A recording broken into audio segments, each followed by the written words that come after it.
Avenatti-related things. I'm Ben Shapiro. This is The Ben Shapiro Show.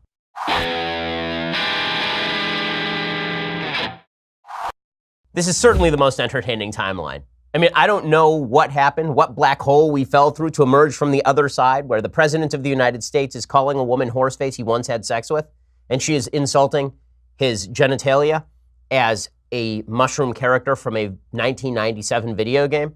But all I can say is I'm very happy we fell into this particular black hole because it's deeply entertaining. I have so much to say about so many things today. But first, let's talk about another podcast that you should actually listen to. There are hundreds of thousands of legal cases in litigation every day in the United States court system. Most of them will never reach the media's attention. But the ones that you know about, well, you don't know as much as you think you do, which is why you ought to listen to a podcast from Wondery called Legal Wars. Host Hill Harper gives you behind-the-scenes access into some of the most famous cases to have ever graced America's courtrooms. You'll hear about influential cases that have changed the face of America, things like the Rodney King trial or Anna Nicole Smith's battle for her inheritance or the takedown of the gossip site Gawker. Go listen to Legal Wars on Apple Podcasts. The first episode is about Hulk Hogan versus Gawker, which actually did change the way media is done in the United States. This is a case in which Hogan walked out of the courtroom with a multi-million-dollar settlement, but you don't know the whole story until you've listened to Legal Wars. You can find Legal Wars on Apple Podcasts, wherever you're listening to this, or head over to Wondery.fm/Ben. That's WONDERY.FM/Ben.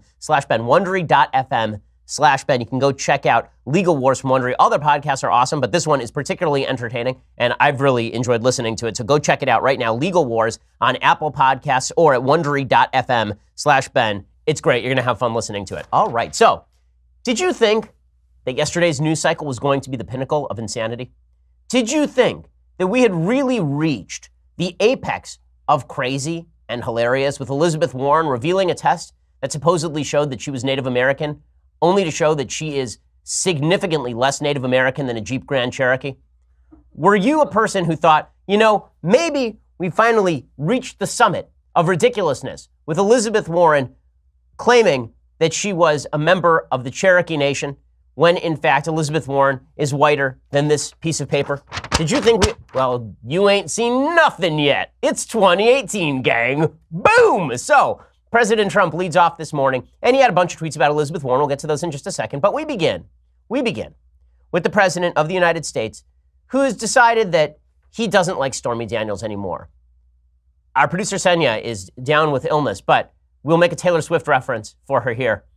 It turns out they are never, ever, ever getting back together. So, here is what happened. There's a lawsuit that Stormy Daniels had filed against the President of the United States. It was always a frivolous, stupid lawsuit. Anybody with a law degree knew this.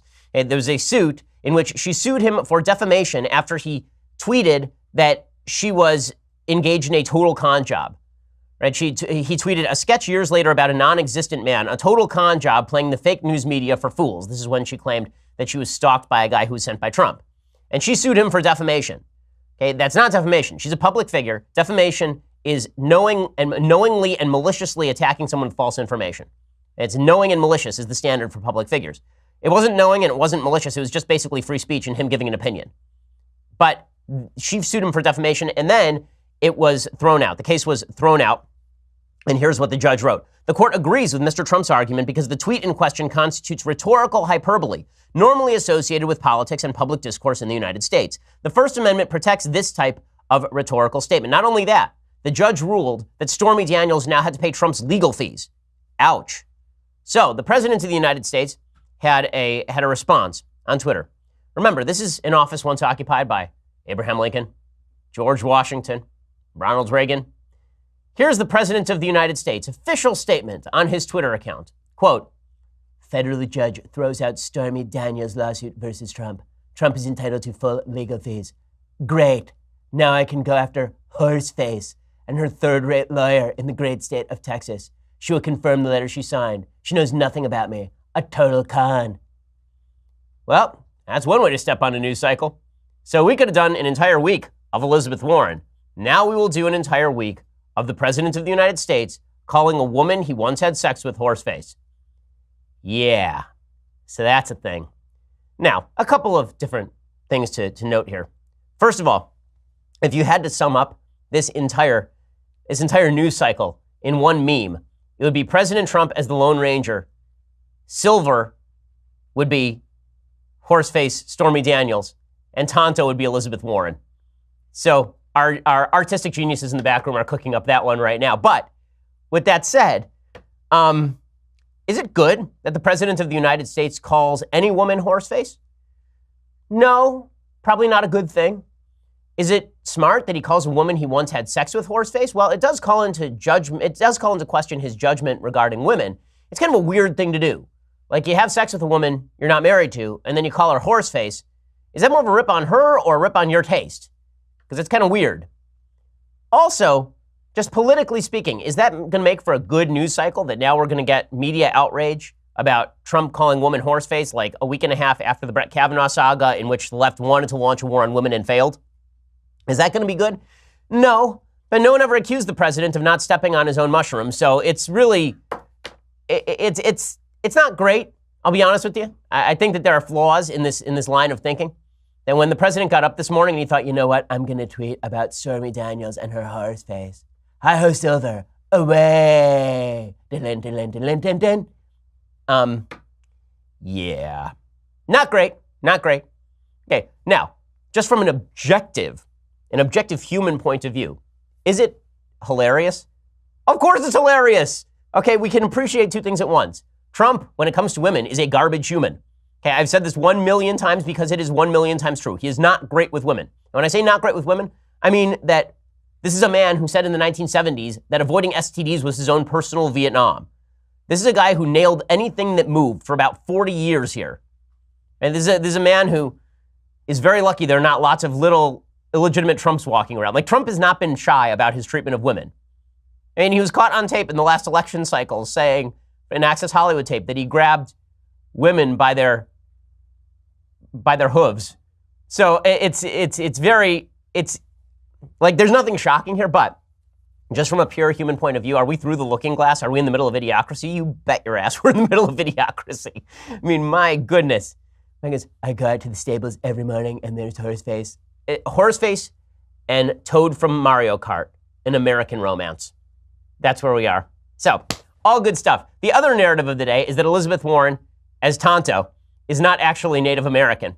So she claimed that she was Native American many times. She claimed that she was Native American in legal journals. She claimed that she was Native American in an award that she won from University of Pennsylvania Law School. She claimed that she was Native American in a story that she told over and over and over, a romantic story, a Romeo and Juliet story about her mother, a proud Native American woman wandering the plains who met her father, and her father brought her home. But the in-laws were racist, and said, you can't bring home that Native American woman. You can't bring home that Indian. Get out of here. And then apparently her parents eloped, and they had a beautiful romance from there on in. Well, it turns out that Elizabeth Warren is not, in fact, Native American, but it was funny to watch as the narrative turned yesterday. So yesterday, Elizabeth Warren started this whole thing off by releasing a video of her and her family members talking about how Native American she was. And here was what the video sounded like. This isn't just about casual racism, war hoops and tomahawk chops. Native communities have faced discrimination, neglect, and violence for generations. And Trump can say whatever he wants about me. But mocking Native Americans or any group in order to try to get at me, that's not what America stands for. Some people have questioned my heritage and my family history. Maybe they do it to insult me. Maybe they do it to distract from the kinds of changes I'm fighting for and the kind of change I'm trying to bring to Washington. Maybe they do it because they think politics is a blood sport. But my parents were real people. The love they shared, the struggles they endured, the family they built, the story they lived will always be etched on my heart. And no one, not even the President of the United States, will ever take it away from me. The story is etched on her heart. And then she goes to all her family members who are talking about their Native American heritage. And then she releases a study. And the study shows that she is maybe, not totally, maybe 1,024th Native American.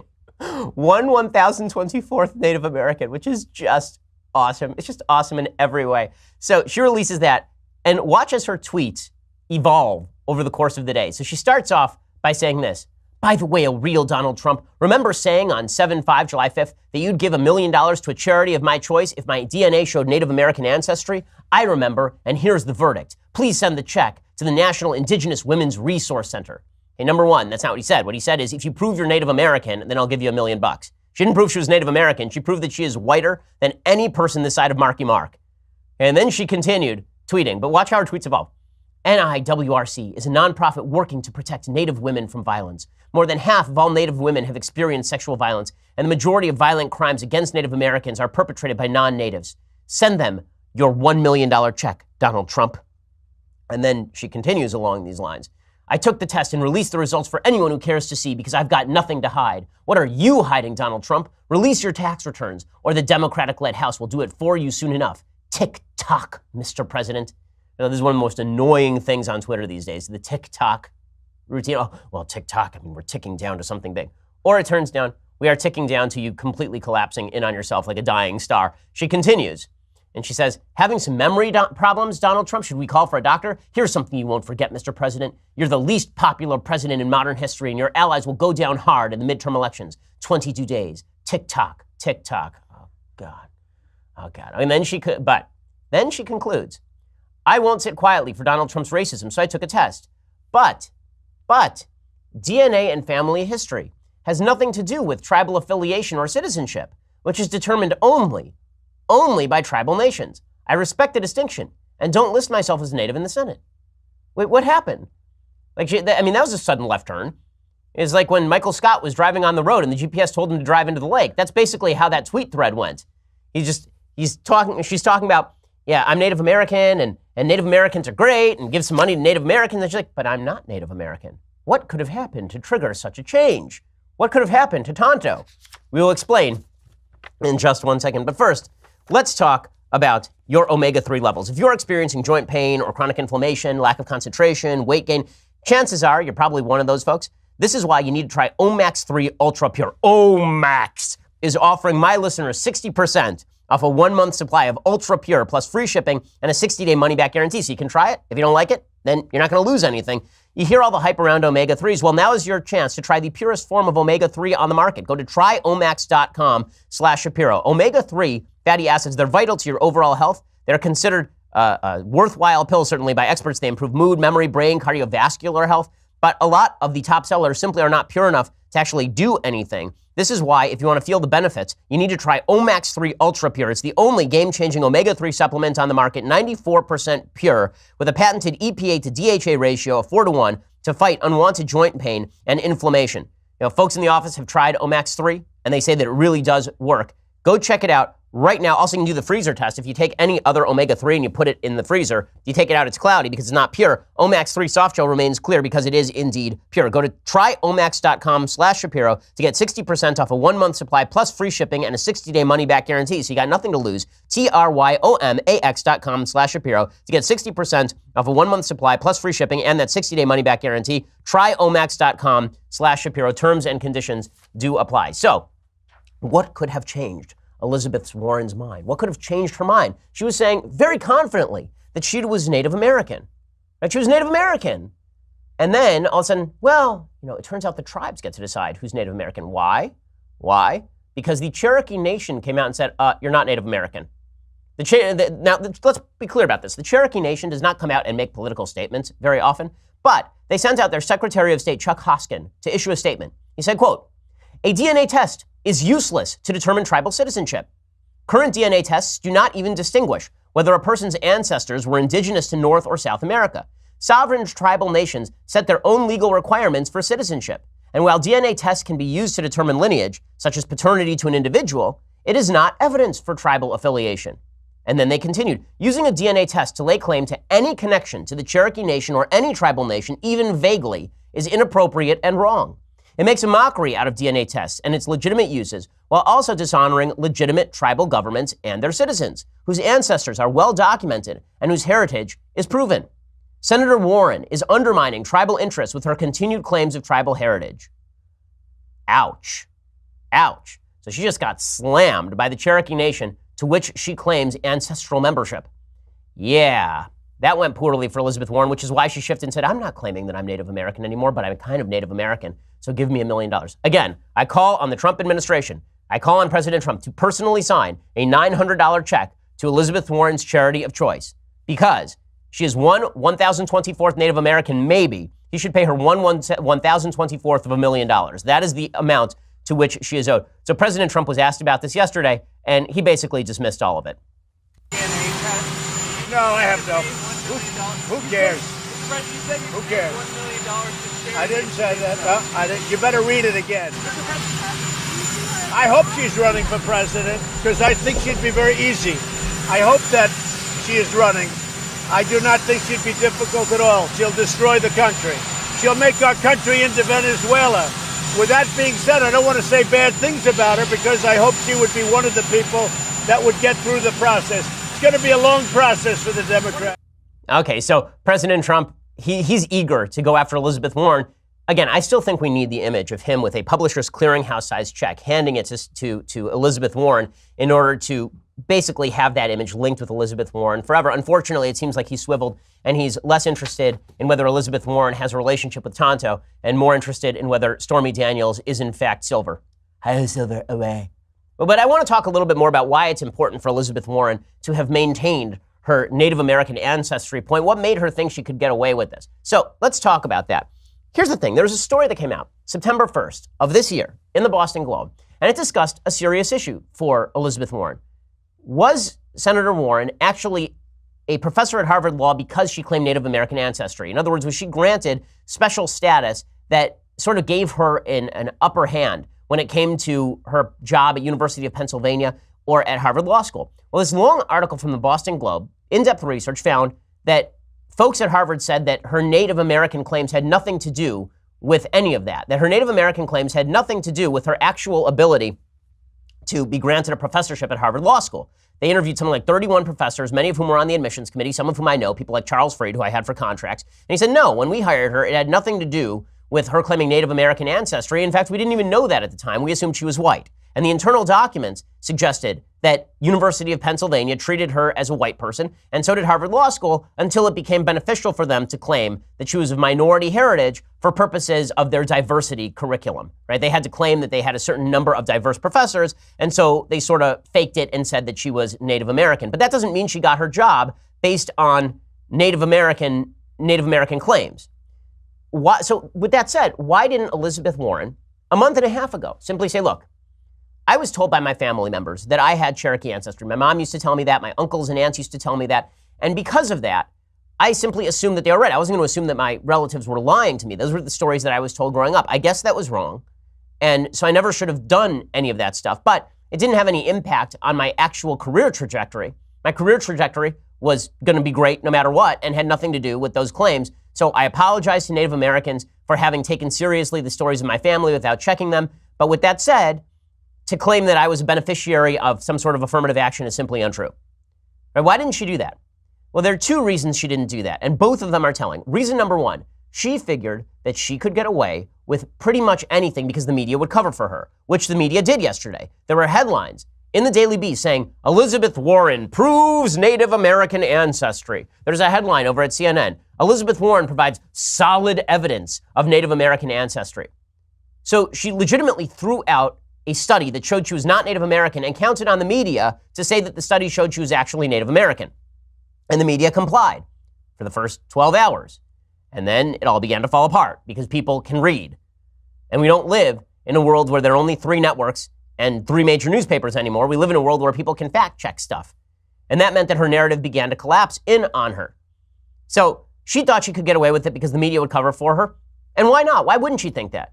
I mean, the media have covered for the fact that Beto O'Rourke in Texas, who is being treated as an Obama-esque, Kennedy-esque, new, young figure, that guy was involved in a DUI when he was 26 that involved him crossing over a median line, smashing a truck, and then trying to flee from the scene. And they're still touting him as the big new next Democratic thing. Now, listen, I'm somebody who's had my license suspended for driving too fast. I'm obvious about that. I was not driving drunk, and I didn't crash into anybody. It was on an empty freeway. Beto O'Rourke was driving drunk and hit a guy and then tried to flee the scene while he was drunk. And the media have basically said that's a big nothing. This is the same media that said that George W. Bush's DUI back in the 1970s should have disqualified him in 2000 from running for the presidency like 2 weeks before the election. So Elizabeth Warren had good cause to think that the media were going to cover for her no matter what. If the media covered Democrats the way they cover Republicans, half of the candidates for Congress in this election cycle would be toast. They would be finished. Bob Menendez in New Jersey would be done. He'd be gone. Claire McCaskill in Missouri would be done. Kristen Sinema in Arizona would be just toast. But they are not, because Elizabeth Warren, like every other Democrat, knows that there is a sort of buffer zone that is established for Democratic candidates. And so she can simply claim Native American ancestry without any proof, and the media will continue to cover for her as much as humanly possible, right? And they will just continue to cover for her endlessly. That's the reason number one that Elizabeth Warren felt comfortable releasing a study that actually contradicted her main narrative line. Then there is reason number two, and this one goes a little bit deeper for the Democrats. So, reason number two, we'll get to in just 1 second. First, let's talk about how you manage your money. Okay, you need to outsmart average. You need to be better than the average investor. The smart way to manage your money is the folks over at Betterment. So Betterment has a cutting-edge technology combined with human expertise. It's an investment tool for people who refuse to settle for average investing. Their technology is designed to help you make more from your investments. It's unlimited expert advice designed to help you make those smart financial decisions, tax-efficient investing strategies that give you an edge, low transparent fees, constant access to information and tools that allow you to track progress toward your goals so you can always feel like a smart, savvy investor. The reason that you need Betterment is for the same reason that you are a person, you don't necessarily have all the time that you need in order to do all the research on your own into investing. Well, Betterment helps you do all of that stuff. It's an online financial advisor. I have a financial advisor. You should have a financial advisor too. And cost should not be a barrier to getting good financial advice. Well, Betterment makes sure that you can get that financial advice with extraordinarily low cost and all the information you need. Now, investment involves risks. The listeners can get up to 1 year managed for free. For more information, visit betterment.com/Shapiro. That's betterment.com/Shapiro. Outsmart average. Again, sign up today and get up to 1 year managed for free. That is betterment.com/Shapiro. And again, that gets you up to 1 year managed for free. So it's a pretty solid deal for getting good advice on how exactly you ought to be investing your money. Okay, so what is the second reason? What is the second reason that Elizabeth Warren didn't just come out months ago and say, listen, my family got the story wrong. I shouldn't have said all that stuff, but I trusted my family. My bad, had no impact on my career. Why didn't she just say that? The second reason is because identity politics is all that matters to the left. And Elizabeth Warren knows this.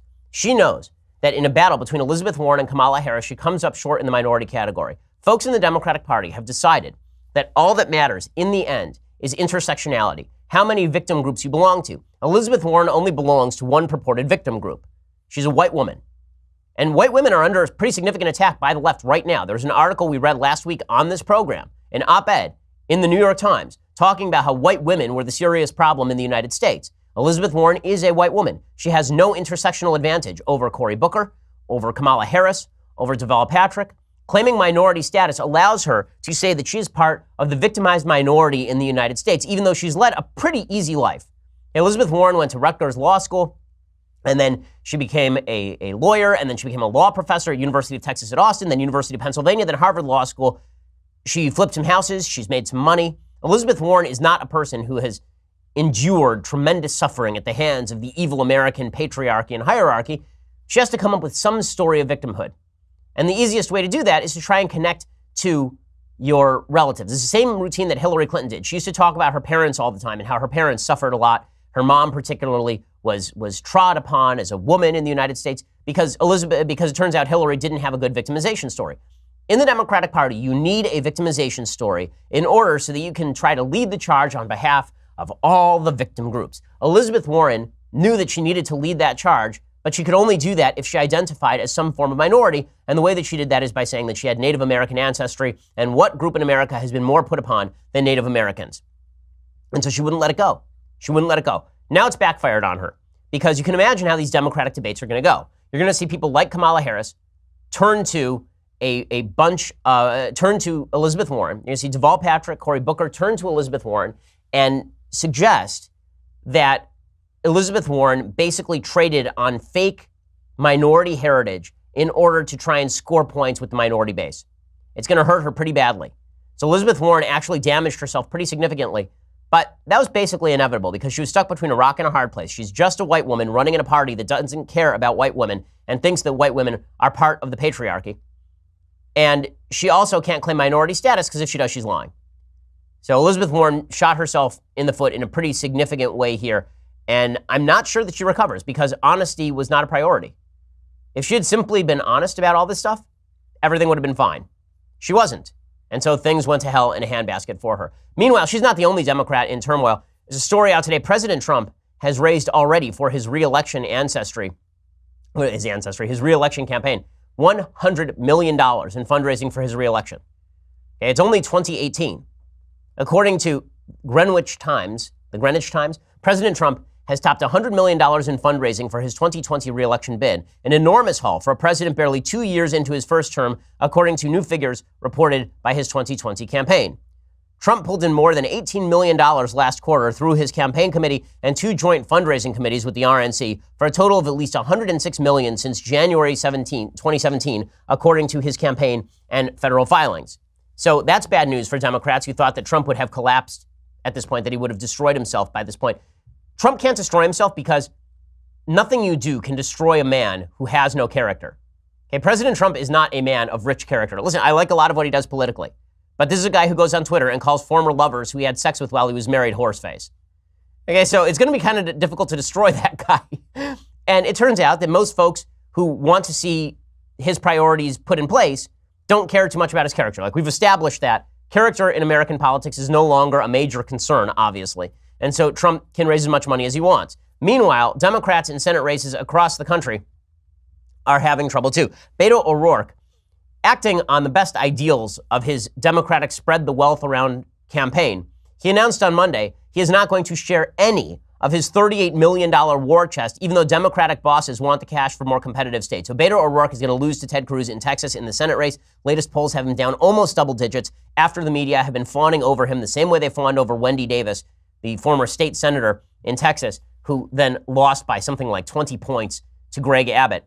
Well, now they are for governor in Texas. They're doing the same thing with Beto O'Rourke. Beto won't share the money. Why won't he spread the wealth around? Why is he so greedy, Beto O'Rourke?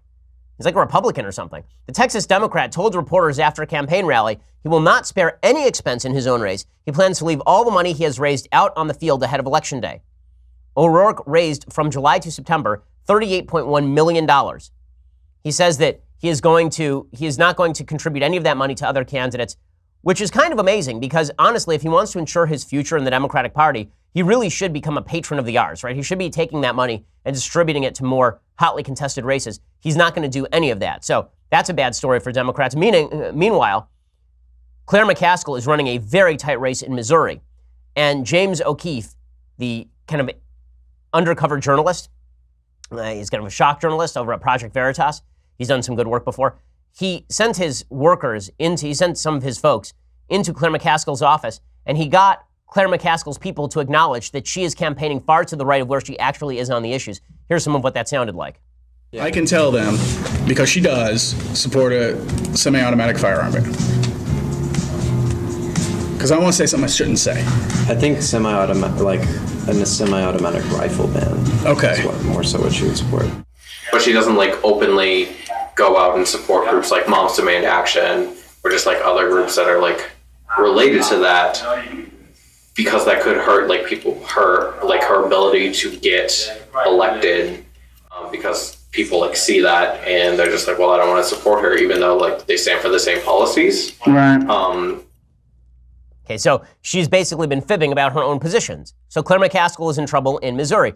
Kristen Sinema, just 3 weeks ago, was leading Martha McSally in the Arizona Senate race. And now it turns out that all of her past has come out, and Kristen Sinema is a nutcase. So Kristen Sinema is the Democratic nominee in Arizona. According to the Washington Examiner, she apparently takes sorcery very seriously. Emails obtained by the Washington Examiner show Sinema was invited to a prominent coven of feminist witches in Arizona. It was called Pagan Cluster to celebrate International Women's Day and to protest the war in March of 2003.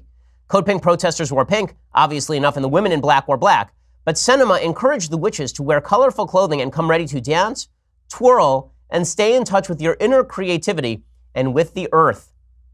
The Sinema campaign would not say why she invited the witches or clarify why she thought members of the occult deserved a seat at the table during discussions concerning war and peace. The witches in question, it should be noted, claim to practice only non-violent magic. Per the About section on their webpage, there is a peaceful and democratic kind of sorcery. The pagan cluster focuses on sharing spiritual insights and participating in direct democracy. Their visions are decidedly liberal. Many of their coven, quote, have roots in the reclaiming tradition of feminist witchcraft. Sinema also went to an anti-war rally with pagans later that year, and apparently she talked about singing and spiraling in the pagan circle only 5 rows from the police line, and then the police arrested everybody. So Kyrsten Sinema, just doing yeoman's work on behalf of her own campaign. Also, it turns out she organized for the Arizona Alliance for Peace and Justice. In one email, she urged supporters of the AAPJ to deluge the phone lines of a radio show hosted by an unapologetic, unconditional supporter of Israeli policy. So Kyrsten Sinema is basically toast in that Senate race as well. Democrats' radicalism is the major issue here, and all they have is President Trump, which is why it's not good that the President of the United States goes around calling women horseface. I mean, really, this is... Okay, we'll get to more of that in just one second. The Democratic response to all of this. Plus, a kind of shocking story. Carter Page is now suing the folks over at Fusion GPS. We'll get to all of that in just a second. First, I need to talk to you about something that has really made my back feel better. So I work out a lot. I mean, look at this chiseled body. I work out a lot, but that also means that I sometimes get lower back pain, particularly. Like after lifting heavy objects, I get lower back pain. And that was why I was so excited to hook up with the folks over at Teeter. The Teeter inversion table is awesome. Okay, you use gravity and your own body weight to decompress your spine, relieve pressure on your discs and surrounding nerves. In fact, my personal trainer is a guy who, he's in incredible shape. He's in his early 50s. He's in just unbelievable shape, like the shape of a 30-year-old. But he started having significant neck and back pain, and he started using the Teeter inversion table to relieve that pain as well. They thought he was going to need surgery. He may not need surgery, based on the relief of the pain, part of which is due to the Teeter inversion table. Decompressing on a Teeter inversion table for a few minutes a day is a great addition to anyone's daily routine to maintain a healthy spine and active lifestyle without the pain. It decompresses my spine. It's good for the shoulders. There are some products that I talk about that I use a lot. This is definitely one of them. The Teeter inversion table is just awesome. Over 3 million people have put their trust in Teeter, and they're the only inversion table brand that has been both safely certified by UL Laboratories and FDA registered as a Class 1 medical device. And right now, they're offering a great deal for my listeners. For a limited time, you can get the brand new 2019 Teeter Fit Spine inversion table model with bonus accessories and a free pair of gravity boots so you can invert at home or take the boots with you to the gym. The regular price is $499, but they're offering it to my listeners for $349, a saving of $150 at teeter.com/Ben. You'll also get free shipping, free returns, a 60-day money-back guarantee, so there is absolutely no risk to you to try it out. Remember, you can only get the new 2019 Teeter Fit Spine Inversion Table plus a free pair of gravity boots by going to teeter.com/Ben. That's TEETER.com/Ben for that special deal. Go check it out right now. It really is a fantastic product. Okay, now, if you want to listen to the rest of today's show and more jokes about horses and Tonto, then what you really need to do is go over to dailywire.com right now and subscribe. When you do, you get all sorts of goodies. You get the rest of this show live, the rest of Klavan's show live, the rest of Knowles' show live. When you get our annual, you get that's $99 a year, cheaper than the monthly. You get this, the Leftist Tears, hot or cold tumbler, much sought after, much discussed, but never duplicated. Also, you get access to all of our hosts when you want to ask them questions.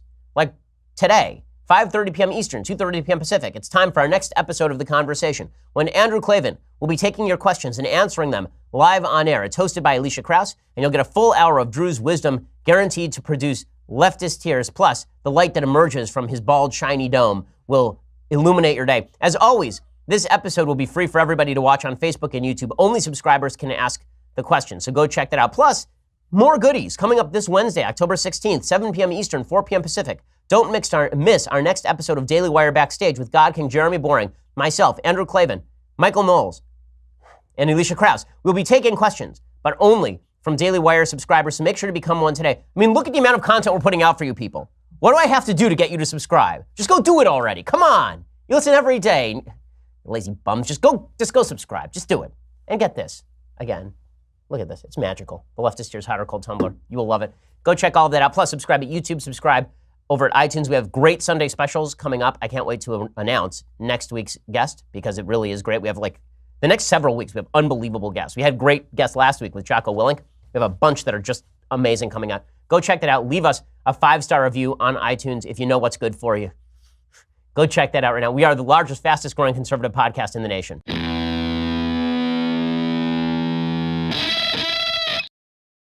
So with all of this said, the economy continues to do well. This was such a good news cycle. It really was. It was such a good news cycle. The economy was doing great. The new jobs numbers are just terrific. Not only that, we have the highest federal collection of income taxes in history in 2018. If you just look at the numbers, we are collecting more income taxes than ever before, even though we have lower income tax rates than we did last year. Why? Because supply-side economics works. When the economy grows, then the government actually takes in more taxes than if the economy is stagnant and we have higher tax rates. The economy has been going great guns under President Trump. We'll get to the deficit in a second, which is not quite as good. But this is a very good news cycle for President Trump. So in the last 3 weeks, he got a Supreme Court justice and watched the left kill themselves over Kavanaugh. He got Elizabeth Warren in one of the great unforced political blunders of my lifetime, releasing a report saying she was Native American when she is less Indian than actual people from India. Like, actual people from India have more Native American blood than Elizabeth Warren does. It's an amazing thing. And with that said, President Trump decides to step on himself with Stormy Daniels and calling people horseface. This is the only line of attack that Democrats have, is just attacks on President Trump. And so this is what they're ratcheting up. Nancy Pelosi, who's looking at a bad Senate map right now, she's trying to suggest that President Trump is now in the pay of the Saudis. That the reason that President Trump hasn't been harsher on the Saudi government with regard to their murder of Jamal Khashoggi, their alleged murder of Jamal Khashoggi, an American resident who was a critic of the Saudi regime and also a fan of the Muslim Brotherhood. She says the reason Trump hasn't been harsher is because maybe he's being paid off by the Saudis. In terms of Saudi Arabia, I think I've always wondered why he went there as the first country to visit outside of the United States, of course, as president of the United States. All the other presidents back to Ronald Reagan went to Canada or one to Mexico, right. George W. Bush. So in our hemisphere, were there many friends and allies we could have gone to. So I was always suspicious that there was some kind of a financial transaction involved there, whether for his businesses or whatever. Good luck with this line of attack. It's pretty crazy that that Democrats think the only way that they're going to be able to win elections is by simply throwing out unverified and unverifiable information like this. But it shows how desperate they are, which is why, again, unforced errors are the biggest problem for the Trump administration. They've always been the biggest problem for the Trump administration. Here's I think, the rule in American politics right now. Whoever shuts up first wins. Really. Because this is it's the worst tennis match ever. Right? If you watch tennis players, very often you will see that sometimes the best strategy is just get the ball over the net, because sooner or later somebody is going to smack the ball into the net and then you win. Basically, there's a great line. Which comedian is it? I think it's Mitch Hedberg. Is that the name of the comedian? So he has a line. He says, no matter how good, the problem I have with tennis is no matter how good I get, I'm never better than the wall. Well, that's essentially what's happening in American politics right now. If you are the wall, you win. If you are the wall, you win. That's all. If you are the person who just sits there and lets the other side bang its head against you, you win. If you are the person who commits unforced errors, you lose. The Democrats have been committing unforced error after unforced error here.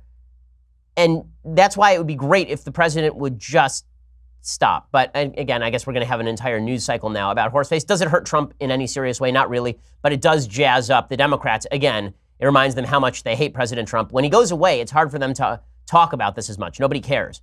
But with that said, Trump gonna Trump. That's just the way that it goes. Now, Trump also comes along with the benefit of Trump, right? There's always a good side to what Trump is and a bad side to what Trump is. So the same guy who calls his former lovers horseface is the same fellow who's actually trying to stop these immigrant caravans that have been traveling from places like Honduras. So President Trump on Tuesday threatened to withdraw funding and aid from Honduras if it does not stop a caravan of people that is heading to the United States.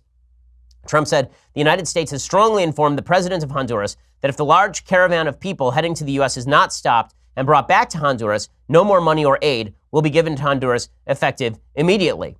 Up to 3,000 migrants crossed from Honduras into Guatemala on Monday on a trek northward after a standoff with police in riot gear and warnings from Washington that migrants should not try to enter the United States illegally. And then the crowd more than doubled in size. And they do this they do this march every year where people are sent up from Latin America through Central America and to the United States border. Trump threatening to withdraw aid from countries that don't stop this seems not completely unreasonable to me. With that said, he should be threatening aid to Saudi Arabia as well, based on their human rights violations, and frankly, any country that commits human rights violations in the way that Saudi Arabia has. I'm not sure why we should be funding those countries, especially when we have the capacity to do much more direct damage to Iran through sanctions and through military know-how than the Saudis do. I mean, the Saudis basically are there because we let them be there. In any case, the other big story of the day is that Carter Page is now suing the DNC. So according to the Daily Caller, former Trump campaign associate Carter Page has filed a defamation lawsuit Monday against the DNC and its law firm, which commissioned the infamous Steele dossier. Page filed the suit in federal court in Oklahoma against the DNC, the law firm Perkins Coie, and two of its partners, Mark Elias and Michael Sussman. Now, you remember what happened with Carter Page. The accusation from the Republicans that Carter Page, who was a low-level foreign policy aide for President Trump, was basically hamstrung by the DNC. He was targeted for destruction by the DNC, working hand in glove with law enforcement members of the FBI and the Obama administration, the goal being to get a FISA warrant against him that would somehow damage the Trump campaign. That's basically the accusation. And to support that accusation, there are a couple of pieces of evidence. One, Carter Page still has not been arrested. For all the attempts to get Carter Page, nobody's actually gotten Carter Page on anything. He's not been arrested. He's not been tried. No charges have been brought against him. So maybe this was all a setup. Point number two is that there are heavy ties between the Fusion GPS firm that was hired by the DNC to do opposition research, which included some Carter Page material in the Steele dossier, and the DNC and the FBI. And those ties have been revealed over time, and they are bothersome. They are quite bothersome. They're quite troubling. Page he filed that lawsuit, and Perkins Coie is the firm that hired Fusion GPS, the opposition researcher that investigated Donald Trump's links to Russia. Elias, who's one of the lawyers over at Perkins Coie, was Perkins Coie's main contact to Fusion GPS. It was founded by three former Wall Street Journal reporters.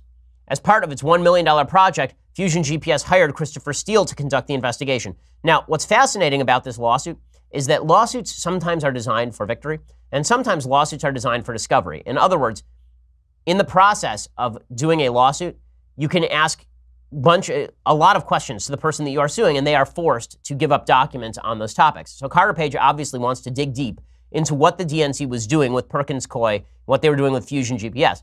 It also opens him up to discovery as well. So in response, you could see the DNC asking for materials on Carter Page's relationship with the Trump administration in Russia. For Carter Page to launch the lawsuit, unless it's really ill-founded, suggests that Carter Page doesn't have a lot to hide, but he thinks the DNC does have a lot to hide. That's damaging stuff, obviously, for the DNC, if that is true.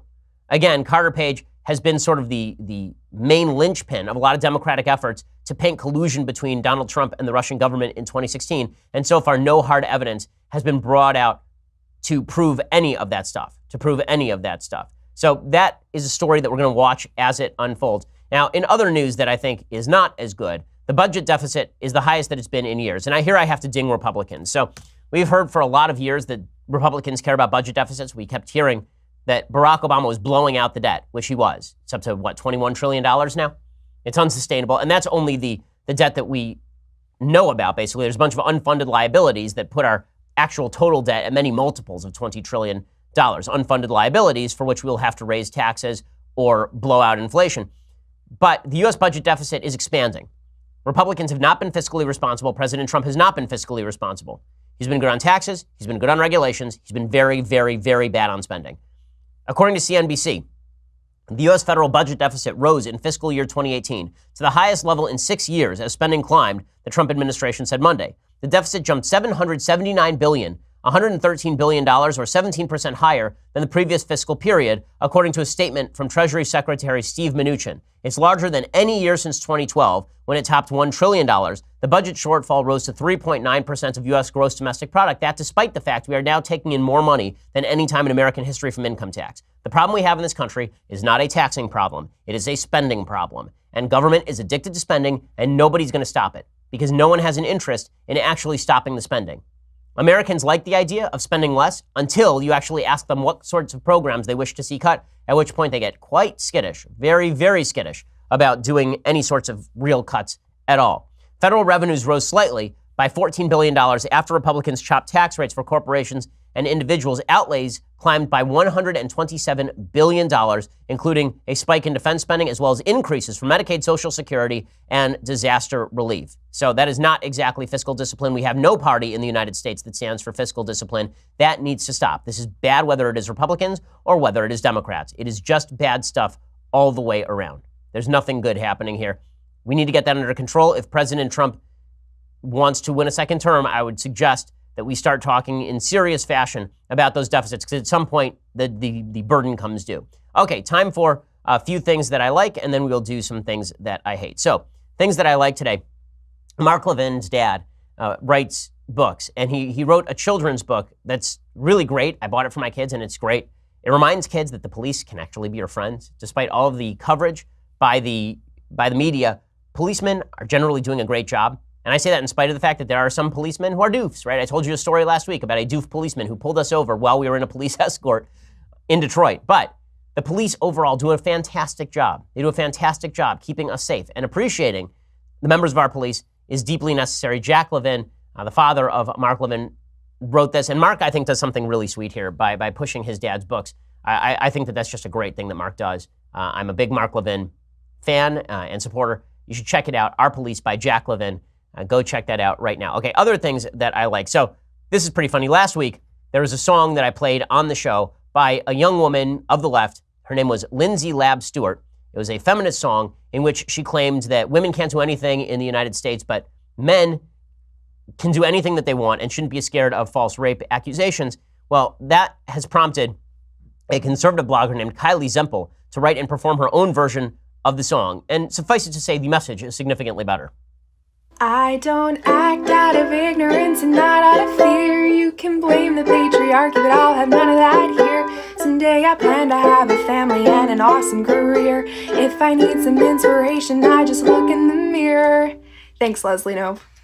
'Cause this is empowerment to me. Conservative women might be in the minority. You can speak for yourself, but you don't speak for me. I got a mind of my own, so just let me be. So this is a better message. It's a better message than women are deeply victimized every single day in the United States, and men shouldn't worry about their victimization at the hands of women who lie sometimes or who remember sometimes. This is a much better message because it turns out, you know, it's a better message than the Democratic message, the left message, that you're not a victim and that you're in control of your own life in a free country. There's a fascinating study. We talked about it last week, this Hidden Tribes study. It was the one that said 80% of Americans hate political correctness. That same study showed a massive gap between the left and the right on one particular issue, whether people can succeed on their own merits in the United States. 86% of people who called themselves progressive said that you are not free to succeed on your own merits in the United States. Only 2% of people on the right thought that you're not able to succeed on your own merits in the United States. Which one do you think is a more inspiring message, likely to lead to the success of individuals? Certainly the conservative message. Okay, time for a couple of things that I hate. So Alec Baldwin now apparently has a talk show, I guess, on ABC, which is pretty incredible. The man just keeps failing up. Right? He was on MSNBC. He lost his talk show on MSNBC. That couldn't support ratings. But they thought, okay, well, we'll put him on ABC, and that will fix things.